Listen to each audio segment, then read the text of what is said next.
បើថៃថាមិនបានឈ្លានពានកម្ពុជាសូមប្រគល់ទឹកដីដែលខ្លួនកំពុងតែកាន់កាប់ដោយខុសច្បាប់ឲ្យកម្ពុជាវិញនេះគឺជាសារមួយដែលឯកឧត្តមនេតភក្ត្រារដ្ឋមន្ត្រីក្រសួងព័ត៌មានបានធ្វើការបង្ហោះនៅលើបណ្ដាញសង្គមនៅក្នុងនោះលោកបានភ្ជាប់សារបន្តទៀតថាប្រធានមជ្ឈមណ្ឌលព័ត៌មានរួមថៃ JIC អាចបដិសេធថាថៃមិនមែនជាអ្នកឈ្លានពានហើយអាចបន្តបង្កើតនីតិកថាដើម្បីបង្ហាញខ្លួនជាជនរងគ្រោះប៉ុន្តែការបដិសេធដោយពាក្យសម្ដីនិងវោហារសាស្ត្រមិនអាចលុបអង្ហេតុនិងផុសតាំងនៃសកម្មភាពឈ្លានពានរបស់យោធាថៃដែលបានកើតឡើងនិងកំពុងមាននៅលើទឹកដីកម្ពុជាបានឡើយសង្គ្រាមនៅខែកក្កដាខែធ្នូឆ្នាំ2025ដែលបង្កឡើងដោយការបើកការបាញ់ប្រហារមុនរបស់យោធាថៃមកលើកងទ័ពកម្ពុជាបានបន្សល់ទុកការបាត់បង់ជីវិតការបំផ្លិចបំផ្លាញផ្ទះសម្បែងវត្តអារាមនិងហេដ្ឋារចនាសម្ព័ន្ធព្រមទាំងការផ្លាស់ទីលំនៅរបស់ប្រជាពលរដ្ឋកម្ពុជាប្រមាណ 650,000 នាក់រហូតមកដល់ពេលនេះជនភៀសសឹកប្រមាណ 20,000 នាក់នៅតែមិនទាន់អាចវិលត្រឡប់ទៅផ្ទះសម្បែងនិងដីធ្លីរបស់ខ្លួនដោយសុវត្ថិភាពស្របតាមស្មារតីនៃកិច្ចព្រមព្រៀងថ្ងៃទី27ខែធ្នូឆ្នាំ2025បាននៅឡើយនោះទេក្រោយស្នូកកំភ្លើងស្ងប់បញ្ហាមិនបានបញ្ចប់នោះទេទូកុងតឺន័រលក់បន្លារោបាំងទីតាំងយោធាការជីកប្រឡាយការសាងសង់ផ្លូវនិងសកម្មភាពផ្លាស់ប្ដូរស្ថានភាពជាក់ស្ដែង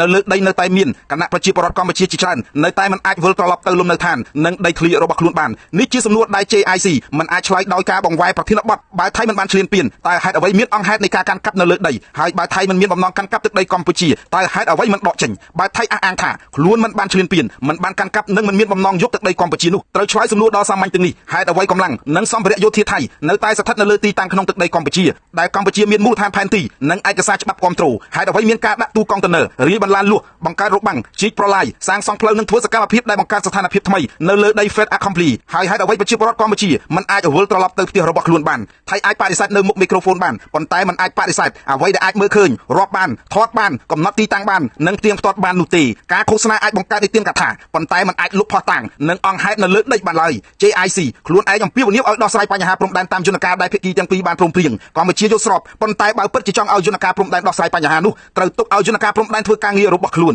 ភាគីថៃក៏គួរឆ្លើយតបជាក់ស្ដែងចំពោះសំណើរបស់ JBC របស់កម្ពុជាដើម្បីឲ្យក្រុមបច្ចេកទេសនៃប្រទេសទាំងពីរអាចបន្តការស្ទង់វាស់និងកំណត់ខណ្ឌសីមាព្រំដែនតាមក្របខណ្ឌនិងកិច្ចព្រមព្រៀងដែលមានស្រាប់កងទ័ពមិនមែនជា JBC ទេកម្លាំងមិនមែនជាឧបករណ៍វាស់វែងព្រំដែនទេទូកុងតឺន័រមិនមែនជាបង្គោលព្រំដែនទេលួសបន្លាមិនមែនជាខ្សែព្រំដែនជាតិនោះទេហើយការកាន់កាប់ដោយកម្លាំងមិនមែនជាភស្តុតាងនៃអធិបតេយ្យភាពទេការនិយាយថាត្រូវដោះស្រាយតាម JBC នៅមុខសាធារណជនខណៈនៅលើដីបន្តបង្កើនស្ថានភាពជាក់លាញថ្មីគឺជាភាពផ្ទុយគ្នាដែលថៃត្រូវបញ្យល់ដល់សាធារណមតិជាតិនិងអន្តរជាតិមិនអាចអំពាវនាវរកច្បាប់នៅមុខមីក្រូហ្វូនខណៈប្រើកម្លាំងបង្កើត Fed Accompli នៅលើដីបានឡើយសេចក្តីថ្លែងការណ៍រួមថ្ងៃទី27ខែធ្នូឆ្នាំ2025មិនមែនជាឯកសារផ្ទេរអធិបតេយ្យភាពឬជាការទទួលស្គាល់ខ្សែព្រំដែនថ្មីណាមួយឡើយបទឆក់បាញ់មានគោលបំណងបញ្ឈប់អំពើហិង្សារក្សាសន្តិភាពនិងបង្កើតលក្ខណៈឲ្យប្រជាពលរដ្ឋអាចវិលត្រឡប់ទៅលំនៅឋានរបស់ខ្លួនដោយសុវត្ថិភាពបទឆក់បាញ់បញ្ឈប់ការបាញ់ប្រហារមិនមែនគូសផែនទីថ្មីបទឆក់បាញ់បង្កស្ថានភាពយោធាប៉ុន្តែមិនផ្ទេរអធិបតេយ្យភាពហើយការឈរជើងដោយកម្លាំងមិនអាចបង្កើតអធិបតេយ្យភាពស្របច្បាប់លើទឹកដីបានឡើយនេះជាចំណុចដែលថៃមិនអាចគេចវេះបានការគ្រប់គ្រងជាក់ស្ដែងដោយកម្លាំងនិងអធិបតេយ្យភាពស្របច្បាប់